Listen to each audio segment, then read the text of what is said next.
Salam, hər vaxtınız xeyir olsun əziz şagirdlərimiz. 11 siniflər üçün 9 mart 2026-cı ildə buraxılış imtahanına dəstək olmaq üçün 9 mart 2025-ci ildə təşkil olunmuş buraxılış imtahanı riyaziyyat suallarının izahlarına baxırıq. İlk sualımız belədir. Kəsişməsi boş olmayan AB çoxluqları üçün AB fərqi sayı 6, BA fərqi sayı 4 olarsa birləşmənin ən kiçik qiymətini tapın. Edəcəyimiz nədir?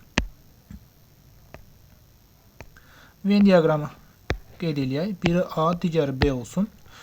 Fərqi AB fərqi 6, BA fərqi 4. Kəsişməsi boş olmayan dediyinə görə ən kiçik qiymətini soruşursa, burada ən kiçik 1 qiymətini yaza bilərik və birləşməsi üçün 6, 1, 4 toplasaq doğru cavabımız 11-dir. İfadəsini vurğulara ayın 5-i qarşıya çıxarsa, mötərizə daxilində 5 minus A ifadəsi qalır. Doğru variant D variantı. Növbəti sualımız, cədvəldəki ədədlərin hansı hissəsi irrasionaldır? Pi irrasionaldır, kök altda 3 irrasionaldır, sonra mənfi kök altda 2 irrasionaldır, bir də 3 kök altda 5 irrasional, digərləri rasionaldır. Ümumi 4, irrasionalların sayı 4, bütün ədədlərin sayı 10, hissəsi dediyinə görə 4-ü 10-a bölürük, 0,4 C variantı alınır. İfadəsinin qiymətini tapın deyir. Kök altında 11 minus kök altda 21 digərinə vursaq, kvadratları fərqi olur. 11-in kvadratı minus kök altda 21-in kvadratı. Bu bizə doğru cavabı 121 minus 21 verir. Bu kök altında deməli kök altında 100 alınır. Kök altında 100-dən doğru cavab 10 A variantıdır. Şəkər çoğunluğundan onun kütləsinin 20% qədər şəkər alınır. 80 ton şəkər çoğunluğundan nə qədər şəkər alınır? 80 ədədinin 20%-ni hesablamaq lazımdır. Vurub 100-ə bölürük. Doğru cavabımız 16 B variantı. Y-in hansı qiymətində ədədi silsilənin ardıcıl hədləri olar? Ədədi silsilənin ardıcıl hədlərini tapa bilmək üçün ortadakı hədd özündən əvvəl və sonra gələnlərin ədədi ortasında bərabərdir. Yəni y minus 2 plus 6 minus y böl 2. Buradan y-ləri islah eləsək 0, mənfi 2 üzərinə 6 yazsaq 4, 2-yə bölsək 2-dir. Moduldakı ifadənin 2-yə bərabər olması şərtini yazsaq 3 minus y bir dəfə 2-yə bərabər edirik. Y-in qiyməti 1 olur.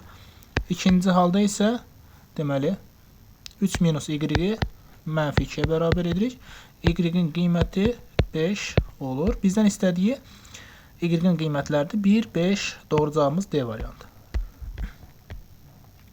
İki kürədən birincinin həcmi ikincinin həcmindən 27 dəfə böyükdür. Həcmləri bölsək, cavabı 27 olacaq.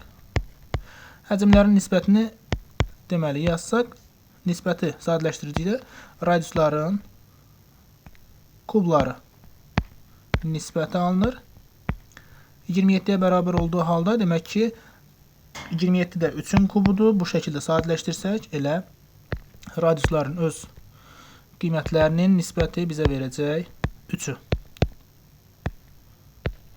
Bizə istədiyi nədir? Birinci kürənin səthinin sahəsinin ikinci kürənin səthinin sahəsindən nisbət böyükdür. O da elə sahələrin nisbəti də bizə radiusların kvadratını verir. Deməli, kvadratını taparkən yerinə 3 yazırıq. 3-ün kvadratını hesablayırıq. Doğru cavabımız B variantı alınır. Növbəti sualımız. Bərabərçiliyin ən böyük və ən kiçik həllərinin hasilini bizdən tələb edir. Ən kiçik, ən böyük tam qiymətlərin hasilini tələb edir. 8-də deməli edəcəyimiz nədir? Mənfi 5,3-dən böyük olan ədədimiz olacaq. Mənfi 5 böyük olan ən kiçik ədədimiz. Mənfi 5, 6-dan kiçik ən böyük ədədimiz isə müsbət 5-dir. Bu ifadələrin hasillərini tapsaq bizə verəcək doğru cavabımız E variantı. 2 perpendikulyar müstəvinin birindən 2 cm, digərinə 4 cm məsafədə yerləşən nöqtədən bu müstəvilərin kəsişmə xəttinə qədər olan məsafəni tapın. Qeyd etsək, bunlar arasında bucağı 90 dərəcədir. Digər hər hansısa bir nöqtə birinə qədər məsafə 2, digərinə qədər məsafə 4, kəsişməyə qədər məsafəni tələb edir. Yuxarı 2 isə aşağıda 2 olacaq, düz bucaqlı üst bucaqda. Hipotenuzun qiymətinin tapılması qaydasını tətbiq edirik. Kök altında 4-ün kvadratı 16, 2-nin kvadratı 20, toplasaq kök altda 20. Bu da bizə verəcək 2 kök altda 5. Deməli, düsturlar ilə verilən payla köçmədə nöqtəsi hansı nöqtəyə çevrilir?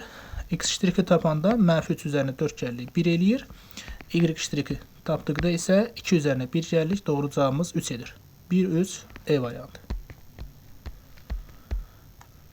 Diaqonalların sayı 9 olan qabarıq çoxbucağının tərəflərinin sayını tapın deyir. Diaqonalların sayı n vur n minus 3 böl 2 düsturu ilə hesablanır. Cavabı 9-a bərabər yazsaq, n kvadrat minus 3n, 2 9-un 18 sola keçsək, minus 18 bərabər 0 olur. Və bu ifadədən köklərini axtarsaq, köklər 1 -3, digəri 6-dır. Tərəflərin sayını istədiyinə görə müsbət qiymətli ifadə olunmalıdır. Doğru cavabımız D variantı olur. İfadəsinin qiymətini hesablayın deyir. 14 kvadrat çıx 10 kvadratı. Bir dəfə çıxırıq. Alırıq. Loqaritma 2 əsasdan məxrəc 24 sürətdə. 14-dən 10 çıxdıqda 4. Bir dəfə də toplayırıq. 24 edir. 24-ləri ixtisar aparsaq, loqaritma 2 əsasdan 4 alınır. O da bizə C variantını verir. A parametrin hansı qiymətində tənliyin həlli var. Bilirik ki, sinus x ifadəsinin qiyməti bizdə -1 ilə müsbət 1 aralığında yerləşir. Hər tərəfi 2-yə vursaq, -2 a minus 1 müsbət 2. Hər tərəf üzərinə 1 gəlsək, doğru cavab -1 a 1-dəki 3 -1 3 D variantı. Növbəti sualımız. Uyğun tərəfləri paylı olan iki bucaqdan biri o birinin 80%-ni təşkil edir. Böyük bucağın dərəcə ölçüsünü tapın. Deməli, A bucağının qiyməti fərz eləyək ki, B-nin 80%-dir. Bu 100-ə bölməliyik. Bu da edir 0,8 B. Sözsüz ki, biri digəri ilə fərqli olduğuna görə bunların cəmi 180 şərti ödəməlidir. O zaman A ilə B-nin cəmi 180 olur. A-nın yerinə biz 0,8 B yazsaq, toplamda 1,8 B-nin qiyməti 180 olacaq. B-nin qiyməti isə 180-i 1,8-ə bölür 100 dərəcə edir. Bizdən istədiyi böyük bucağın dərəcə ölçüsü, o da elə 180 dərəcədə. Daha doğrusu 100 dərəcədə. Qoşma kompleks ədədlər olarsa, əvvəlcə biz ifadəmizi sadələşdirək. Görürük ki, birində i üstü 5-dir, digərində i üstü 35-dir. Biz sadələşdirdikdə nə alırıq? Z1-in qiymətini alırıq ki, 5-i 4-ə bölüb qalğın yazırıq. Olacaq 9 minus xi ifadəsi. İkincisində Z2-nin qiyməti bərabərdir. Y. Deməli, 35-i 5-ə böldükdə, 4-ə böldükdə olur, qalıq 3, i üstü 3, o da mənfi i-ni verəcək, minus 6 i olur. Bunlar qoşma ifadələr olduğuna görə y-in qiyməti ilə 9-a bərabər olmalıdır.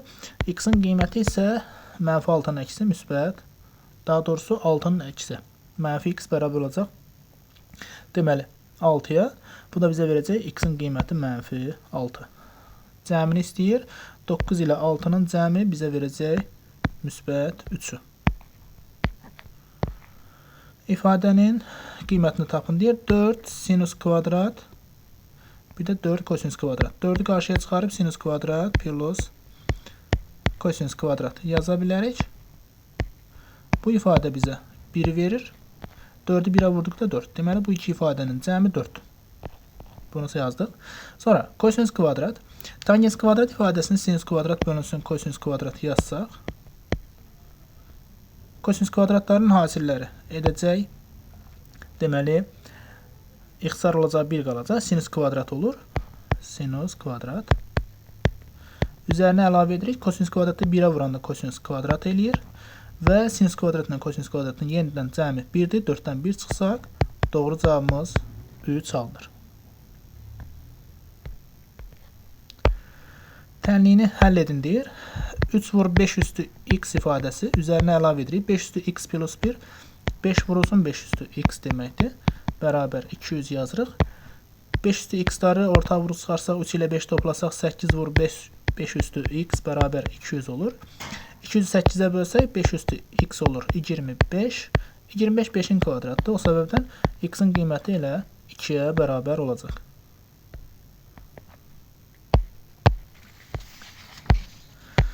ifadəsini sadələşdirin deyir. Birinci ifadənin sürəti x minus 1-in kubunu verir bizə. Məxrəcdə 2-ni qarşıya çıxarsa x kvadrat minus 1 olur. O da kvadratları fərqinin hasilidir. İkinci ifadə sürət ilə məxrəcin yerini dəyişib sadələşdirək. Sürət x minus 1-in kvadratdır, amma məxrəcdə yazırıq bölmə şərtinə görə. İndi isə sadələşdirək, nə alınır? X plus 1-lər ixtisar gedir. X minus 1, minus 1-in kvadratı kub ilə ixtisar gedəcək, qalacaq məxrəcdə 2, yəni 2-də 1. Aksalında hər sıradakı yerlərin sayı sıraların sayından 8 vahid çoxdur. Deməli, nə edirik? Birini A götürsək, tutaq ki, yerlərin sayı olsun. Digər B sıraların sayı olsun. Bizə şərt verir ki, yerlərin sayı sıraların sayından 8 vahid çoxdur. Yəni A-nın qiymətini B üzərinə əlavə edib 8 yazırıq. Bu zaldakı yerlərin ümumi sayı 384-dür. Deməli, biz bunların hasilini tapmalıyıq. A vurulsun B yazmalıyıq. O da A-nın yerinə yazırıq. B üstə gəl 8 vur B. Ki, bunların hasilləri 384-dür. Sonra nə edirik? Olur B kvadrat plus 8B minus 384 bərabər 0. Bu ifadədə kökləri axtarsaq, mənfi 24 müsbət 16-dır. Mənfi ola bilməz qiymət sayı bildirir. Ona görə müsbəti götürməliyik. Biz də doğru cavabı 16 götürük. Sıraların sayını soruşurdu. Doğru cavabımız 16.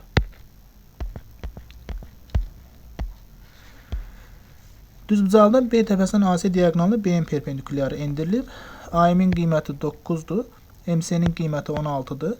BMH desək, H-ın kvadratı düzbucaqlı üstbucaqda bölündüyü parçaların həndəsi ortasıdır. 9-u 16-ya vurmalıyıq. 9 vur 16. Buradan H-ın qiymətini hesablasaq 3 vur 4 12-yə bərabərdir. Diaqonalın ümumi uzunluğu isə AC 25-ə bərabərdir. Düzbucaqlı sahəsini dediyinə görə 12-ni elə birbaşa 25-ə vururuq. Doğru cavabımız 300 alınır.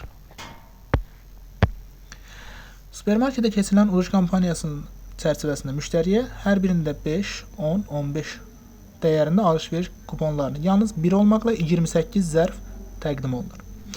Deməli, 5 manatlıqlar var, 10 manatlıqlar var, 20 manatlıqlar var.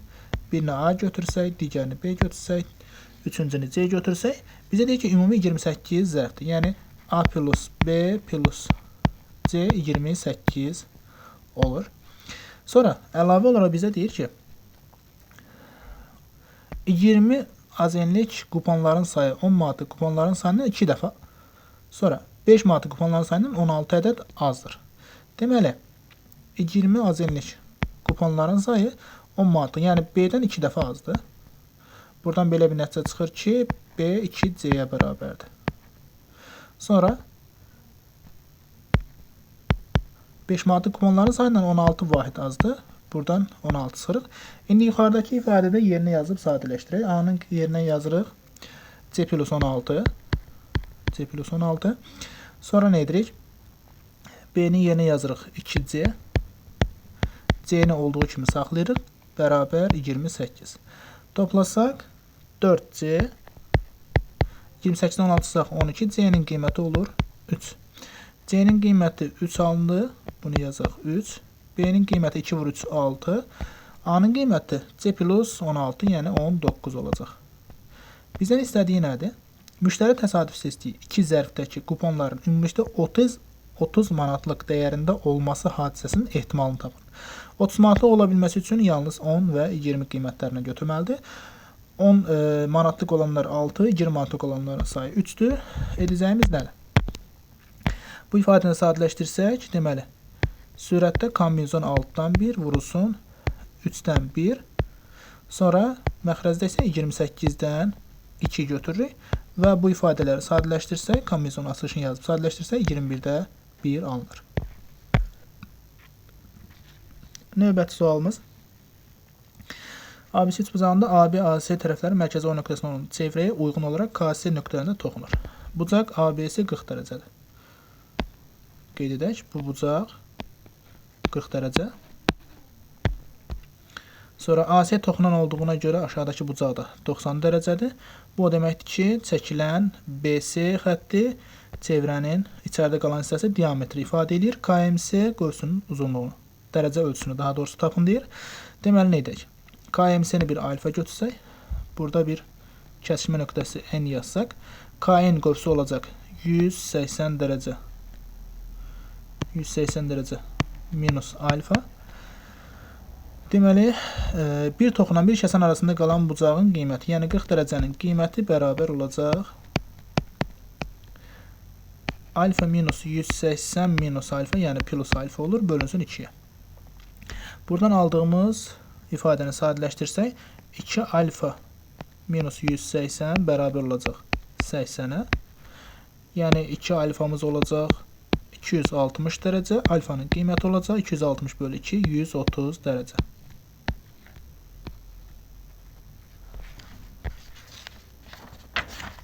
Növbəti sualımız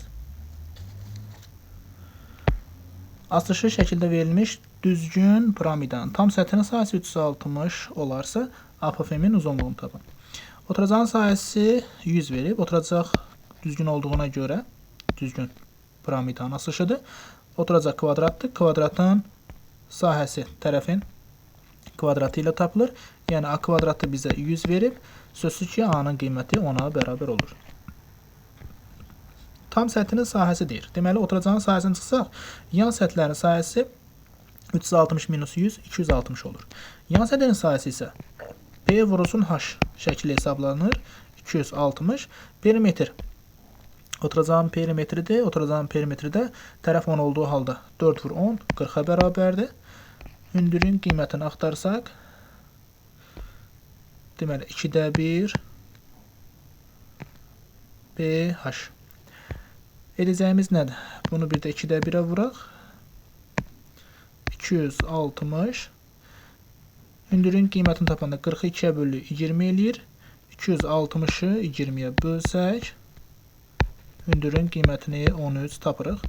Bizdən istədiyi apofemin uzunluğudur. Apofem deyilə H-dır. O da bizə 13-ü verir.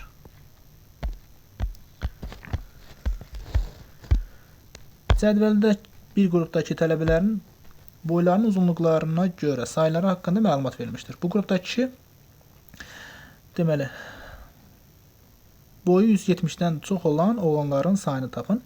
Baxırıq nəyə? Y üzərinə əlavə edirik 3x 21-ə bərabər verib. Sonra 2y üzərinə əlavə edirik x bərabər 17 verib. Edəcəyimiz nədir? Birinci ifadəni deməli 2-yə vursaq 2y 6x 42. Sonra alt-alta çıxsaq bu ifadələri olacaq. Y-lər islah olur 0. 6x-dən x çıxanda 5x bərabər 42-dən 17 çıxırıq 25. X-in qiyməti olur 5. Y-in qiymətini axtarsaq o da bizə 6-nı verir. Y 6. Yazaq. Deməli Y-in qiyməti 6 oldu. X 3-ə vursaq 15 olur. 2-ni 6-ya vursaq 12 eləyir. X-in qiyməti 5-ə bərabərdir. Qrupda boyu 170 cm-dən çox olan, 170-dən çox olan oğlanların sayını soruşur. O da elə 12-yə bərabərdir. MN nöqtəsi funksiyasına uyğun olan parabolanın təpə nöqtəsidir. Bu funksiyanın qrafikinin absis oxuna, koordinat başlanğıcına və ordinat oxuna nəzərən simmetrik çevirmələrindən alınan parabolanın təpə nöqtələri uyğun olaraq BCD nöqtə olarsa perimetrini tapın deyir. Əvvəlcə bu ifadənin özünü sadələşdirək. Deməli, bərabərdir. Y ifadəsində olacaq x minus 4-ün kvadratı plus 2. Necə oldu? Deməli, burada 18 ifadəsini 8-in yarısı 4-ün kvadratı 16 plus 2 şəklində ayırıq. Sonra x kvadrat minus 8x plus 16-nı yazırıq. X minus 4-ün kvadratı üzərinə 2 əlavə edirik.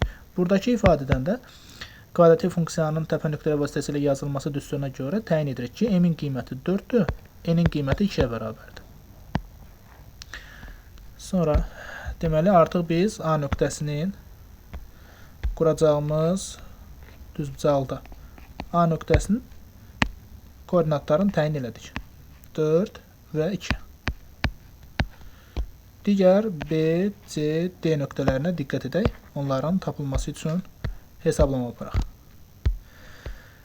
Əgər bizə verilən kvadratik funksiyanın birinci absisokunu nəzərdən axtarırıqsa, edəcəyimiz nədir?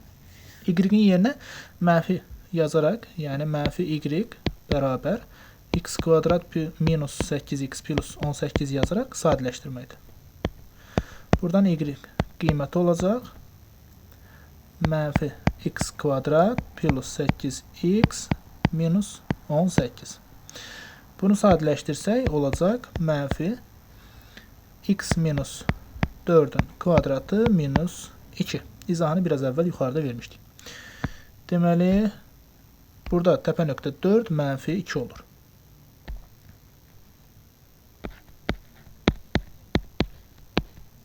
Növbəti C-yə baxaq.